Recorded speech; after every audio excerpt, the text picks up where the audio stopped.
उच्चतम न्यायालय पिटिशन प्रत्याहार कर रायकिया पुराना बसस्टाण्ड रे आधुनिक बसस्टाण्ड निर्माण पर रायकिया क्रियानुष्ठान कमिटी पक्षर दाबी।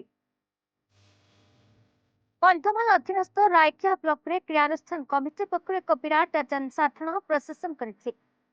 प्राय 3000 रु ऊर्ध्व आदिवासी दलित बासिंदा रायकिया हाट पदार्थ बाहरी मुख्य बजार तहसिल ऑफिस एक विराट रैली जाई तहसिलदार को बस्ती उन्नयन अधिकारी को स्मारक पत्र प्रदान करछि।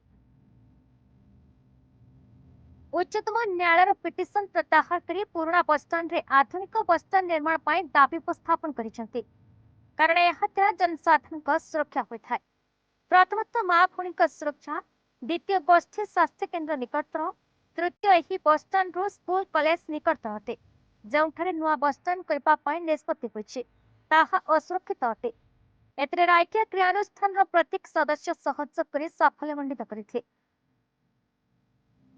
कंठमाल श्री सुधीर दिगलांक रिपोर्ट बीई न्यूज ओडिशा।